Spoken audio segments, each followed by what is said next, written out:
short bonds trade has been the trade this year. How much longer is that going to go on? It seems like, yeah, this has indeed a bit further to go, as especially, surprisingly, equity markets have reacted very well to the tapering decision from the Fed, whereas, as you mentioned before, that we see not the same reaction in long and treasury yields. Okay, but how much, where do you expect the 10-year treasury and the 30-year treasury to go? Overall, say over the course of the year, we think, especially in the US, long-term yields will continue to rise simply as the economy is improving and growing above potential. But let's say looking more into the short term, so over the next weeks, we think given that where we're now and we've sold off quite a bit over the past sessions, we think that we're going to see rather some consolidation. And the fate of bonds, of course, inextricably linked to treasuries. We saw prices fall sharply on Friday.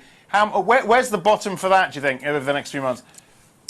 It's a very similar story to the US. So, yeah, 10-year has been under pressure, basically close to 2% in 10-year bonds. And we think also here that the bias is for yields to grind higher and for curves basically to remain very steep or even steepen further.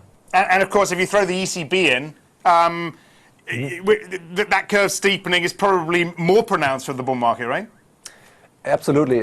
So this will be a key theme. We think in 2014, i.e. that basically central banks try to hold front-end yields very low, while farther out the curve, it's more, say, a function of economic data, which is obviously improving. So indeed, curves will stay steep. Italian auction today went surprisingly well. Nice concession for the 5- and 10-year supply there, wasn't it? Yeah, it was a very decent auction. Also, price dynamics have been quite encouraging, and yeah, we're seeing Italy performing. Spain is performing as well on the back of that, and it looks like the periphery will have a very good start into the year. But the spread tightening theme, I imagine, is a theme that will continue. Absolutely. Also here we think this is one of the major themes as both Spain and Italy sort of normalize again following the crisis years.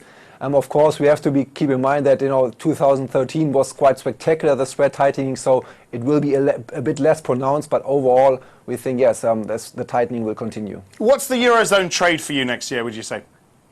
What is one of our favorite trades for next year is being long Spain and Italy versus France and the likes of Belgium, as we expect these markets to normalize.